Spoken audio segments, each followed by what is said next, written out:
구약 성경은 이사야 2장 1절에서 5절입니다. 아모스의 아들 이사야가 받은 바 유다와 예루살렘에 관한 이상 말씀이라. 말일에 여호와의 전에 산이 모든 산 꼭대기에 설 것이요 모든 작은 산 위에 뛰어나리니 만방이 그리로 모여들 것이라. 많은 백성이 가며 이르기를 오라 우리가 여호와의 산에 오르며 야곱의 하나님의 전에 이르자. 그가 그의 길을 우리에게 가르치실 것이라. 우리가 그 길로 행하리라 하니 이는 율법이 시온에서부터 나올 것이요 여호와의 말씀이 예루살렘에서부터 나올 것임이니라. 그가 열방 사이에 판단하시며 많은 백성을 판결하시리니 무리가 그들의 칼을 쳐서 보습을 만들고 그들의 창을 쳐서 낫을 만들 것이며 이 나라와 저 나라가 다시는 칼을 들고 서로 치지 아니하며 다시는 전쟁을 연습하지 아니하리라. 야곱 족속아 오라 우리가 여호와의 빛에 행하자. 아멘. 서신서의 말씀은 로마서 13장 11절에서 14절입니다. 또한 너희가 이 시기를 알거니와 자다가 깰 때가 벌써 되었으니 이는 이제 우리의 구원이 처음 믿을 때보다 가까웠음이라. 밤이 깊고 낮이 가까웠으니 그러므로 우리가 어둠의 일을 벗고 빛의 갑옷을 입자.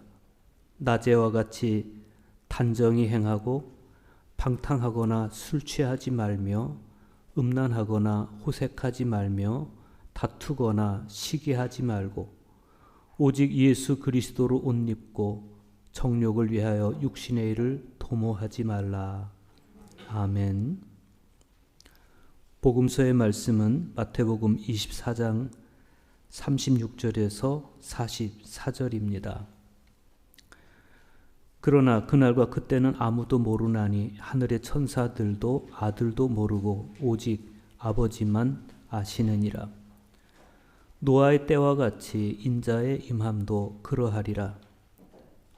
홍수 전에 노아가 방주에 들어가던 날까지 사람들이 먹고 마시고 장가들고 시집하고 있으면서 홍수가 나서 그들을 다 멸하기까지 깨닫지 못하였으니 인자의 임함도 이와 같으리라. 그때 두 사람이 밭에 있음에 한 사람은 데려가고 한 사람은 버려둠을 당할 것이요 두 여자가 맷돌질을 하고 있음에 한 사람은 데려가고 한 사람은 버려둠을 당할 것이니라. 그러므로 깨어 있으라. 어느 날에 너희 주가 임할는지 너희가 알지 못함이니라. 너희도 아는 바니 만일 집주인이 도둑이 어느 시각에 올 줄 알았더라면 깨어 있어 그 집을 뚫지 못하게 하였으리라. 이러므로 너희도 준비하고 있으라. 생각하지 않은 때 인자가 오리라. 아멘. 오늘은 우리가 아주 각별한 시간 경험을 하는 날입니다. 분명히 태양력으로는 이제 11월을 마감 짓고 12월을 향해 가는 그런 시기인데 신앙적으로 그러니까 교회력 하나님의 시간으로는 새해를 맞이했습니다. 구약 시대에 보면 하나님께서 출애굽하는 히브리들에게 유월절을 지켜라 그래요. 유월절을 지켜라. 그런데 유월절이 있는 그 달을 해의 첫 해가 되게 하라. 로시 호데시 해의 첫 해가 되게 하라. 그렇게 말씀하시죠. 해의 첫 해. 본래 유월절이 있는 해는 3월달입니다. 3월달인데 그러면 벌써 앞에 1월, 2월이 있는데 3월달을 해의 첫 해가 되게 하라. 그래서 이제 그 달을 아비월이라고 하고 포르기 이후에는 니산월이라고 하는데 유다 백성들에게는 아주 시간에 대한 독특한 경험인 겁니다. 분명히 태양력으로는 3월 달인데 그때를 새해로 삼으라는 거예요. 왜 그렇습니까? 그만큼 6월절이 그들에게는 중요한 절기였고 하나님께서 파스카, 죽음에서 자유로 옮겨주신 그 날을 해 첫 해가 되게 해서 나머지 모든 달이 그 다리의 뒤에 서도록 하시는 그런 걸 볼 수가 있는데 오늘 우리가 맞이한 대림절도 어느 의미에서 보면 비슷한 경험인 겁니다. 아주 독특한 시간 경험인데 신앙으로 하나님의 시간으로 새해가 열린 거예요. 그래서 대림절이 시작이 되고 4주간의 이 대림 시기 동안에 성탄을 준비하는 거죠. 아기 예수님이 오시는 그날을 준비하면서 우리 자신을 새로이 정립하는, 우리의 신앙을 새로이 하고 우리의 내면을 깨우는 그러한 훈련을 하게 되는 거죠. 이 땅에 태어나신 아기 예수님뿐만 아니라 다시 오실 예수님을 기다리면서 우리의 신앙의 자세를 새롭게 하는 겁니다. 이 시기에 우리에게 중요한 것은 예수 그리스도께서 나를 찾아오신다는 사실을 아는 것, 그거예요. 그게 이 대림 시기를 지나는 동안 우리가 깨달아야 될 아주 중요한 복음적 진리입니다. 이 땅에 다시 오시는 주님을 기다리는, 그리고 성탄을 기다리는 이 기다림의 감수성은 어제 오늘의 요청이 아니고 예수님께서 이 땅에 처음 오시기 전에도 이미 구약시대부터 있었던 요청이고 예수님께서 십자가에서 돌아가시고 부활하시고 승천하신 이후에도 하늘로 가심을 본 그대로 다시 오시리라. 이 말씀을 믿는 모든 사람들은 기다림의 감수성을 가지고 주님을 기다리게 된 겁니다. 그래서 다시 오실 주님을 기다리는, 또 이미 오신 주님을 기다리는 이 기다림은 우리 모두에게 요청되고 있습니다. 초기 그리스도인들은 이 요청을 따라서 허리에 띠를 두르고 손에 횃불을 들고 또 등에 기름을 채우고 기다렸습니다. 깨어서. 오늘 우리 역시도 이 기다림 속에서 성경에 들려주는 말씀에 귀를 기울이게 되는 것이죠. 오늘 우리가 함께 읽은 구약성경과 서신서와 복음서의 말씀들은 일제히 우리에게 기다림의 자세를 이야기하고 있어요. 어떤 자세로 기다릴 것이냐. 먼저 구약성경에서 이사야 선지자는 이렇게 말씀합니다. 오라, 우리가 여호와의 산에 오르며 야곱의 하나님의 전에 이르자. 그가 그의 길을 우리에게 가르치실 것이라. 우리가 그 길로 행하리라. 이사야 시대에는 메시아의 오심, 그리스도의 오심이 먼 미래의 일이었습니다. 그 먼 미래에 오실 메시아를 기다리는 그들에게 있어서 가장 중요한 기다림의 자세를 여기 이사야 선지자는 여호와의 산에 오르는 것, 야곱의 하나님의 전에 이르는 것, 이렇게 설명을 하고 있어요. 그런가 하면 서신서에서 사도 바울은 우리의 구원이 처음 믿을 때보다 가까이 왔다, 이렇게 말씀하면서 오실 주님, 그분을 맞이할 날이 가까이 왔기 때문에 그러므로 우리가 어둠의 일을 벗고 빛의 갑옷을 입어야 합니다 라고 당부하고 있습니다. 또 복음서에서 예수님은 그러나 그날과 그때는 아무도 모른다 이렇게 말씀하세요.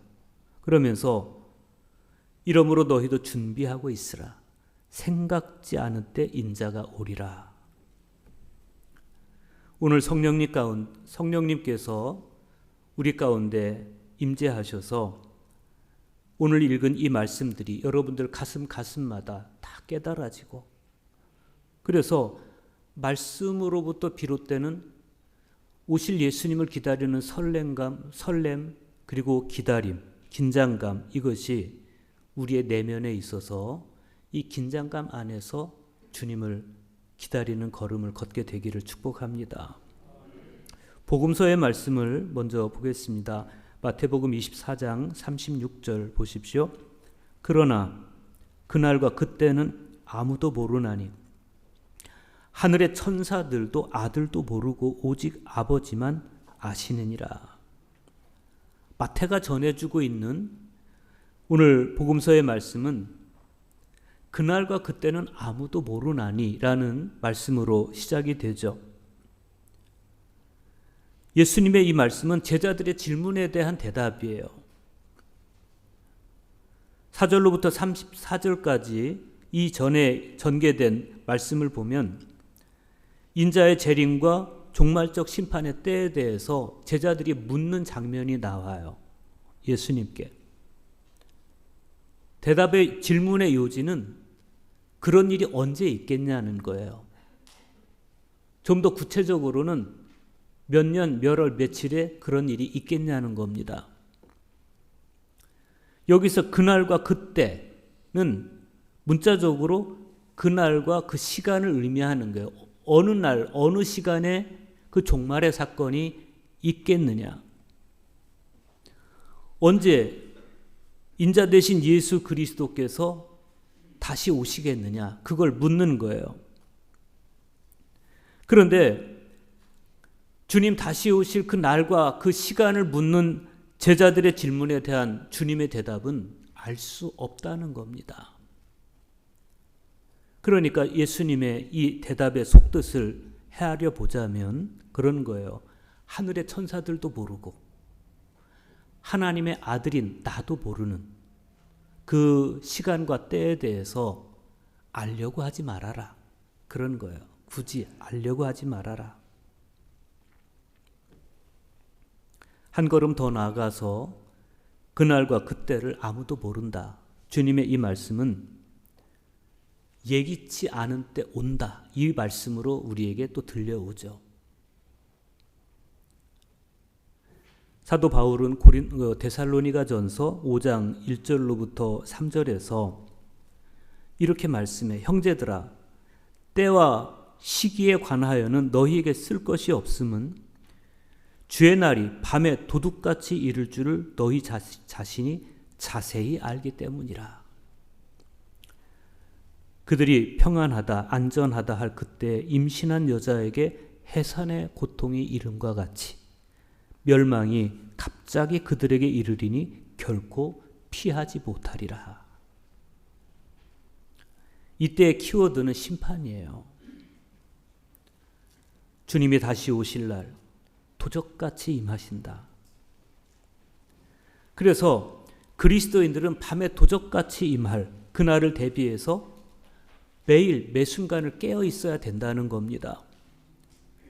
이 당부에는 초기 그리스도교 당시의 고유한 영적 경험과 고유한 신학이 작용하고 있습니다. 그 중 하나가 묵시문학, 즉 묵시사상입니다. 묵시문학과 묵시사상은 같은 말이에요. 같은 뜻입니다. 이 묵시사상의 핵심은 하나님께서 세상을 직접 심판하시는 시간이 온다는 거예요. 오늘 복음서에서 예수님께서 말씀하시는 그날과 그때 역시도 묵시문학이 말하는 심판의 때를 이야기하는 거예요. 인자의 임함, 그때는 곧 심판의 때를 이야기하는 것인데 그때가 임한다. 반드시 온다. 그러면서 주님은 인자의 임함을 노아의 때에 견주어서 설명해 주세요. 그게 37절에서 39절 말씀입니다. 노아의 때와 같이 인자의 임함도 그러하리라. 홍수전에 노아가 방주에 들어가던 날까지 사람들이 먹고 마시고 장가들고 시집가고 있으면서 홍수가 나서 그들을 다 멸하기까지 깨닫지 못하였으니 인자의 임함도 이와 같으리라. 여기서 임함, 인자의 임함 할 때 이 임함은 헬라어로 파루시아예요. 파루시아. 오다, 도착하다 그런 뜻입니다. 누가 도착한다는 거예요? 인자, 예수 그리스도께서 오신다는 거예요. 그런 점에서 파루시아는 심판의 때이기도 하고 구원의 때이기도 합니다. 이러한 묵시 사상이 나오게 되는 역사적 배경을 우리가 알 필요가 있죠. 주님 언제 오십니까? 이 질문이 나오게 된 배경이 있습니다. AD 70년에 로마의 군대가 예루살렘 성전을 파괴합니다. 이때 돌 위에 돌 하나도 남지 않고 다 파괴되죠. 신학자들은 마태복음이 AD 80년경 쓰인 것으로 봐요. 그렇다면 마태복음을 읽는 이 초기 그리스도인들은 오늘 말씀 바로 앞에 있는 돌 하나도 돌 위에 남지 않고 다 쓰러뜨려지리라, 다 무너뜨려지리라 하신 예수님의 예언이 실현된 장면을 이미 10년 전에 본 거예요. AD 70년에 이미 본 거예요. 정말 주님의 말씀대로 돌 위에 돌 하나도 남지 않고 다 무너져 내렸어요. 그런 처참한 사건이 있고 난 다음에 이들은 인자의 재림과 심판이 있을 것을 기다리면서 10년을 살아온 거예요. 더. 그 인자의 오심을 그들은 파루시아라고 선포했고 주님 다시 오시는 그날과 그때를 간절히 기다리는 이 그리스도인들의 간절함은 그들의 가슴마다 고스란히 기다림의 DNA로 새겨지게 됐습니다. 그리고 오늘 말씀에서 예수님 역시도 묵시적 희망으로서 파루시아의 때, 주님 다시 오시는 그때를 기다리고 준비할 것을 독려하고 계세요. 42절 보세요. 그러므로 깨어 있으라. 어느 날에 너희 주가 임할는지 너희가 알지 못함이니라. 44절도 보세요. 이러므로 너희도 준비하고 있으라. 생각지 않은 때 인자가 오리라. 그런데 이 말씀은 자칫 우리에게서 긴장감을 뺏어갈 수도 있어요. 그날과 그때는 아무도 모른다. 어느 날에 너희 주가 임할는지 알지 못함이니라. 이 말씀으로 인해서 주님 언제 오실지 모르는데 2000년이 지나도록 주님 아직 안 오셨네. 그래서 우리는 나도 모르는 사이에 영적 긴장감을 놓을 수 있습니다. 그건 그냥 묵시문학일 뿐이야. 유대인들의 역사 속에서 경험한 묵시 사상일 뿐이야. 그러면서 다시 오실 주님을 비현실의 영역에 가두어 놓기도 합니다. 실제 역사 속에는 이런 파루시아의 희망으로 인해서 현실 속에서 나태해져 버린 사람들이 정말 많았습니다. 그러나 진정한 파루시아의 희망은 그리스도인들로 하여금 아직까지 오시지 않았다는 사실로 인해서 긴장감을 놓는 것이 아니라 언제 오실지 모르는 주님을 기다리면서 오늘 내가 살아가는 내 삶의 자리에서 이 역사 속에서 오히려 더 성실하게, 더 정직하게, 더 최선을 다해 살아갈 것을 요청하고 있어요. 도적같이 언제 오실지 모르는 주님. 해산하는 여인같이 언제 오실지 모르는 그 주님을 기다리는 지금 나의 자세는 가정에서도 성실한 가장으로서, 아내로서, 자녀로서, 직장이나 사업장에서도 정말 건강하고 정직하고 성실한 사회인으로서 최선을 다해서 순간순간을 살아가기를 요청하고 있다는 것이죠. 그래서 우리는 시간을 아껴서 정말 그리스도인다운 삶을 살아내야 되는 것이고 우리가 살아가는 시대 속에서 시대를 바꿔서 변혁을 이루는 그런 삶을 실천해야 되는 겁니다.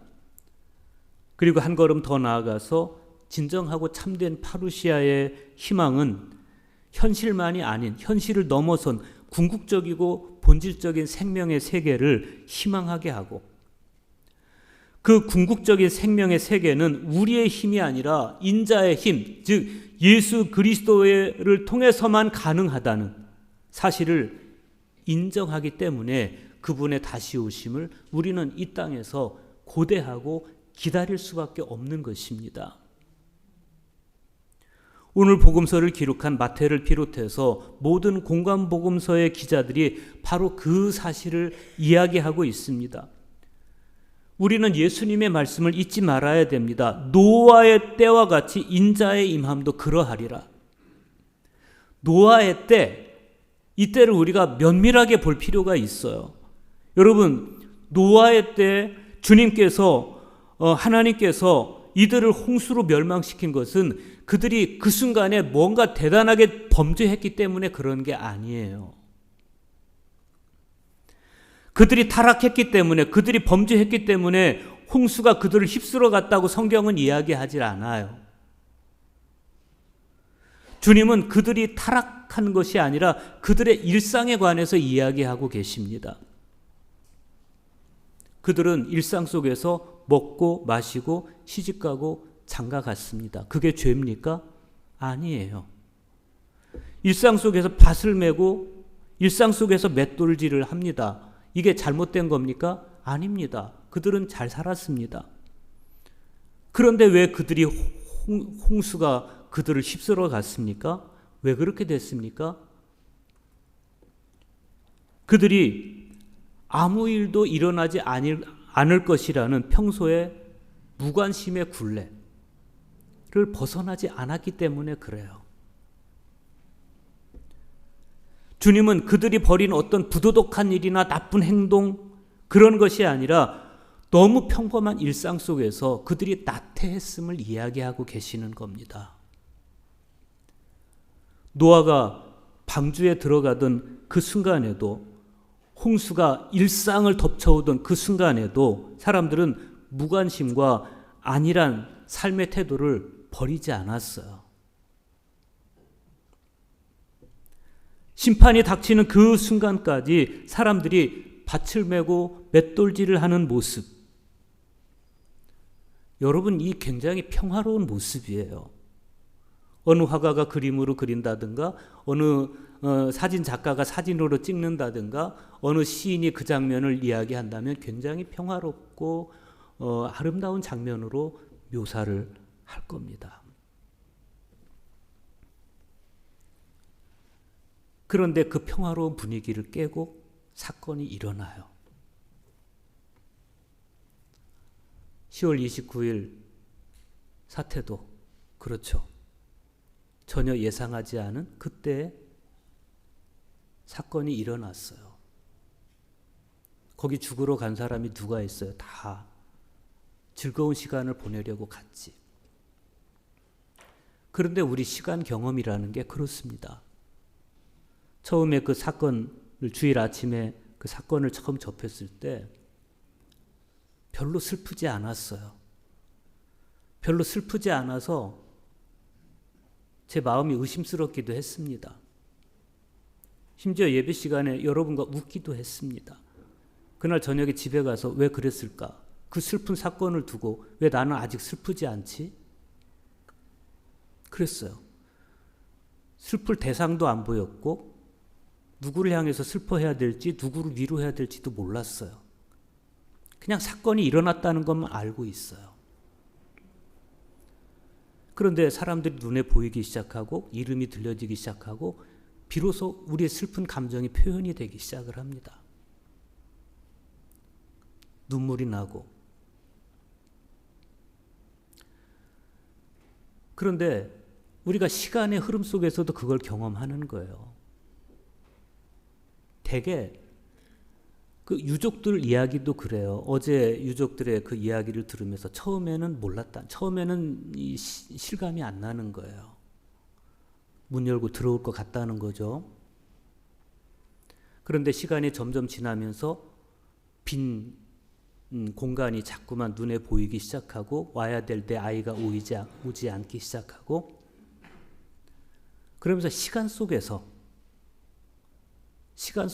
뭔가 슬픔이 밀려오기 시작하고 가슴이 타기 시작하고 이런 경험인 거죠. 일상에 취해 있을 땐 우리는 모르는 거예요. 사건이 일어나도 당장은 못 느껴요. 그러나 시간이 지나면서 우리는 그 사건에 대해서 각인하게 되고 슬픔을 느끼기 시작하고 긴장감을 갖게 되고 그러는 것이죠. 주님은 바로 이 일상의 평안함을 우리에게 경고하시는 겁니다. 이때 우리는 깨어 있어야 된다는 거예요. 이때. 파루시아는 도적같이 은밀히 임하는데 우리는 일상이라는 우상에 매몰되어서 당연히 내일 해가 떠오를 것으로 여기고 오늘 먹고 마시고 시집가고 장가가고 밭을 갈고 맷돌질을 하고 있는 것입니다. 그런데 주님은 오시는 거예요. 어느 날. 예수님께서 오시는 날과 때를 모른다는 말씀은 사실은 모든 날이 그날이고 모든 날이 그때라는 이야기예요. 그러면 어떻게 해야 된다는 겁니까? 주님은 두 가지를 말씀합니다. 하나는 깨어 있어라. 그러므로 깨어 있어라. 또 하나는 준비해. 그러므로 준비하고 있어라. 우리가 알아야 될 것은 홍수의 날은 분명 심판의 날이었지만 그러나 노아에게 그리고 그 가족들에게는 구원의 날이었다는 사실입니다. 우리는 그 날이 심판의 날이 아니라 구원의 날이 되게 해야 됩니다. 모든 사람이 일상에 겨우 살아갈 때 인내롭게 방주를 만들었던 노아처럼 하나님을 향해 우리의 시선이, 우리의 가슴이 개방되어 있고 말씀에 순종하는 사람은 방주에 오를 수 있는 것이고, 일상 속에서 일상의 평화로움에 취해서 무관심과 안일에 빠져서 하루하루 시간을 그냥 강물처럼 덧없이 흘려보낸 사람은 방주에서 배제될 수 있다는 사실을 주님은 경고하세요. 예수님 다시 오실 때도 똑같은 현상이 일어날 것이다. 40절과 41절 보십시오. 그때 두 사람이 밭에 있음에 한 사람은 데려가고 한 사람은 버려둠을 당할 것이요, 두 여자가 맷돌질을 하고 있음에 한 사람은 데려가고 한 사람은 버려둠을 당할 것이니라. 하나는 데려가고 하나는 버려둠을 당할 것이다. 이 사실은 얼핏 생각하면 불공정하지만 그러나 하나님의 공의로운 판단에 의하면 굉장히 공평한 사건이에요. 그리고 이 공정한 심판은 예기치 않은 때 모두에게 이루어집니다. 그러므로 어떻게 해야 된다는 겁니까? 그러므로 깨어 있으라. 그러므로 준비하고 있어라. 그리스도인은 어떤 사람입니까? 깨어 있는 사람이고 준비하는 사람이에요. 사실 이 종말론적 삶에 대한 권고는 아주 먼 구약시대 때부터 이미 시작이 됐습니다. 정치적으로도 종교적으로도 위기를 맞이하고 있으면서도 당시 사람들은 하나님을 향해 깨어있지 않았습니다. 마치 오늘날 우리나라가 지정학적으로 강대국들 사이에 끼어있기 때문에 미국 편을 들어야 되는 거야? 중국 편을 들어야 되는 거야? 미국과 일본을 비롯한 해양 세력의 편을 들자니 저 대륙에 있는 러시아와 중국이 무섭고, 중국과 러시아의 편을 들자니 미국과 일본이 의식되고, 그래서 가서 자꾸만 의지하려고 하는, 어느 한쪽에 의지하려고 하는 성경의 역사가 우리 역사예요. 그런 사람들에게 오늘 구약성경에서 이사야 선지자는 여호와의 산에 오르자 이렇게 말해요. 여호와의 산에 오르자. 이사야 2장 3절입니다. 많은 백성이 가며 이르기를 오라 우리가 여호와의 산에 오르며 야곱의 하나님의 전에 이르자. 그가 그의 길을 우리에게 가르치실 것이라. 여기서 여호와의 산이란 예루살렘 성전이 있는 시온산을 이야기하는 겁니다. 그곳에는 율법이 있고 그곳에는 하나님의 임재가 있어요. 그래서 그곳에 가면 그가 그의 길을 우리에게 가르치실 것이라.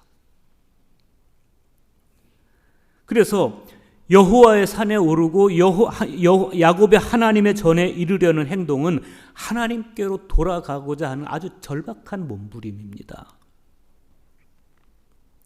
힘써 그 산에 오른 사람에게 하나님께서 가르쳐 주시는 길, 즉 하나님의 자녀가 가야 할 길을 이사야 선지자는 이렇게 설명해 주고 있어요.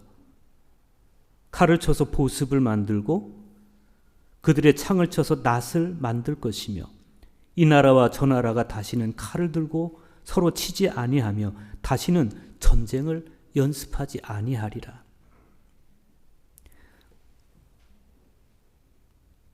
열심히 전쟁 연습을 하고 있는 이런 때 하나님의 자녀가 가야 할 길은 무기를 쳐서 평화의 도구로 만드는 일이에요. 칼을 쳐서 보습을 만들고 창을 쳐서 낫을 만드는. 몇 해 전에 우리 교회에서 무기 장난감 가져오고 평화의 장난감으로 바꿔가기 행사를 했었죠. 아이들이 칼 가지고 놀고 총 가지고 놀고 탕탕 하지 말고 아이들 무기 장난감 교회로 가지고 오면 화분으로 바꿔주고 책으로 바꿔줬어요. 별것 아닌 것 같지만 뭐 나중에 총 또 사주겠지. 그래도 어느 한순간이라도 무기 장난감에 대한 경각심, 아이들이 꽃을 키우고 열매를 볼 수 있는 감수성으로 자랄 수 있기를 바라는, 교회에서 해야 되는 거예요. 교회에서 시대 정신을 그렇게 이끌어 가야 되는 거예요. 교회만이 할 수 있는. 그래서 한때 종탑을 이제 앞에 세우기로 하면서 그런 생각을 했었습니다. 그 종탑 아래는 각종 아이들이 가지고 무기 장난감을 안에다 넣고 위에는 십자가를 세우고, 그래서 우리들이 꿈꾸어 가야 할 평화 세상에 대해서 우리가 십자가를 바라보는 마음은 좀 평화를 바라보는 마음이어야 하지 않을까. 여러분, 하나님의 자녀가 가야 할 길은 무기를 쳐서 평화의 도구를 만드는 길입니다. 그게 우리에게 명령하신 길이에요. 그렇게 살면 하나님의 자녀가 될 것이다 라고 주님은 마태복음 5장 9절에서 말씀합니다. 아우구스티누스에 따르면 오늘 그리스도인들이 올라야 할 산과 성전은 예수 그리스도이십니다. 그분이 이렇게 말해요. 산으로 다가와 그곳으로 올라가십시오. 그리고 그곳에 오른 다음에는 내려가지 마십시오. 그랬어요. 예수 그리스도께로 다가가서 예수님의 산에 오른 사람은 그 산에 오른 다음엔 다시는 내려오지 마십시오. 예수님께 딱 붙어 있으십시오. 그런 이야기죠. 그러면서 그리스도와의 평화 안에서 평화를 일구며 살아가는 사람이 되라는 겁니다. 그리스도인이 머물다 떠난 자리에 평화의 온기가 남아있다면 우리는 잘 산 거예요. 예수님은 주님의 날이 가까웠다고 말씀하십니다. 무화과 나무 가지가 연하여지고 잎사귀가 나오기 시작하면 여름이 가까운 것을 알아차리듯 시간의 엄숙성을 절감하면서 깨어서 파루시아 오실 주님을 기다려라. 사도 바울도 똑같은 말씀을 해요. 로마서 13장 11절에서 14절 보세요. 또한 너희가 이 시기를 알거니와 자다가 깰 때가 벌써 되었으니 이는 이제 우리의 구원이 처음 믿을 때보다 가까웠음이라. 밤이 깊고 낮이 가까웠으니 그러므로 우리가 어둠의 일을 벗고 빛의 갑옷을 입자. 낮에와 같이 단정히 행하고 방탕하거나 술 취하지 말며 음란하거나 호색하지 말며 다투거나 시기하지 말고 오직 주 예수 그리스도로 옷 입고 정욕을 위하여 육신의 일을 도모하지 말라. 여기서 바울은 우리 구원이 처음 믿을 때보다 가까웠다고, 그러므로 우리가 어둠의 일을 벗고 빛의 갑옷을 입자라고 당부합니다. 우리의 구원이 처음 믿을 때보다 가까웠다는 것은 주님 오실 날이 그만큼 임박했다, 그런 뜻입니다. 그러므로 그리스도인들이 해야 할 일이 있습니다. 뭡니까? 어둠의 일을 벗는 것입니다. 벗은 다음엔 입어야 됩니다. 빛의 갑옷을 입어라. 어둠의 일이 뭐예요? 방탕하거나 술 취하거나 음란하거나 호색하거나 다투거나 시기하는 것이라면, 빛의 갑옷을 입는 것은 예수 그리스도로 옷 입는 거예요. 예수 그리스도로 옷 입는다는 것의 제의적 의미는 세례를 통해서 그리스도의 죽으심과 부활에 참여한다는 의미이고, 예수 그리스도로 옷 입는다는 이 말씀을 삶에 적용하면 예수님처럼 생각하고 예수님처럼 살고 예수님과 같은 성품이 되어서 예수님과 같은 열매를 맺으며 살아간다는 거예요. 그래서 내 삶의 전반에서 예수 그리스도의 향기가 드러나는 것이죠. 나태주 시인이 풀꽃이라는 시에서 이름을 알면 이웃이 되고, 색깔을 알면 친구가 되고, 모양까지 알면 연인이 된다. 그래요. 우리는 예수 그리스도의 이름을 알죠. 되게 많은 사람이 예수 그리스도의 이름을 알아요. 그리고 이웃으로 살아요. 예수님의 이웃으로. 아니에요. 우리는 예수님의 이름을 아는 것에서 더 깊이 나아가서 예수님 마음의 색깔을 알아야 되고, 그리고 예수님의 형상, 예수님을 통해서 하나님의 형상을 회복해야 돼요.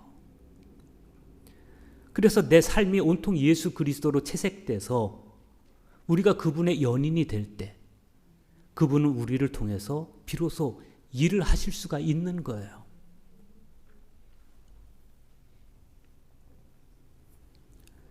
노아의 때와 같이 인자의 때가 가까이 왔습니다. 지금 예수 그리스도를 향해 서야 됩니다. 오직 예수 그리스도로 옷 입어야 됩니다. 벗지 않으면 입을 수 없다는 단순한 이치만으로도 우리는 그리스도로 옷 입기 위해서 먼저 선행돼야 될 것은 벗는 것임을 알 수가 있어요. 뭘 벗어야 돼요? 우리 내면에 아직도 여전히 엄연하게 존재하고 있는 어둠에 속한 것들을 벗어야 된다. 그런 다음에는 새 옷으로 입어야 된다. 그리스도의 옷을 입어야 된다. 성경 말씀을 가까이 하시기 바랍니다. 날마다 예수 그리스도의 말씀을 음미하시길 바랍니다. 예수님께서 사람들을 어떻게 대하셨는지, 어떤 마음으로 대하셨는지를 예수님께 묻고 또 물어야 됩니다. 예수님의 마음과 하나 되기 위해서 기도하시기 바랍니다. 예수님의 마음으로 이웃에게 다가갈 수 있기를 바랍니다. 예수님의 마음으로 사랑하면서 살아갈 수 있기를 바랍니다.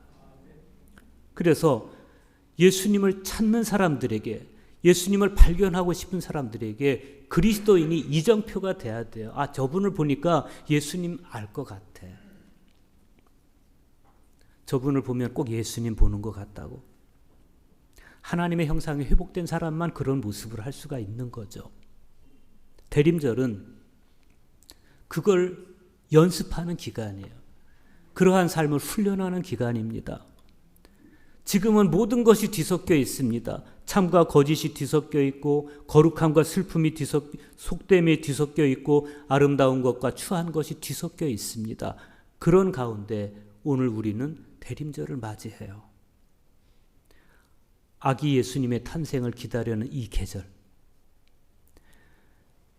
다시 오실 주님을 기다리는 이 계절, 구원이 처음 믿을 때보다 가까워진 이 계절, 이 엄숙한 계절을 그냥 시집가고 장가가고 일상에 겨워서 맥을 놓고 살면 안 돼요. 주님은 우리의 일상을 심판하시는 거예요. 일상을. 오늘 우리는 성경이 경고하는 이 시간의 엄숙성 안에서 일상 속에서 어둠의 이 옷을 벗고, 일상 속에서 빛의 갑옷을 입고, 마음을 순일하게 모아서 진정으로 주님을 묵상하고 그 묵상 속에서 우리의 내면을 정돈해가는 그러한 시간들을 보낼 수 있기를 바랍니다. 그래서 이 대림절이 다 지나가고 성탄을 맞이할 때는 정말 예수님을 꼭 빼어 닮은, 이제는 주님의 이웃도 아니요 친구도 아니요 주님의 연인이 되어 있는 성화된 우리로서 성탄을 맞이하는 저와 여러분 될 수 있기를 축복합니다.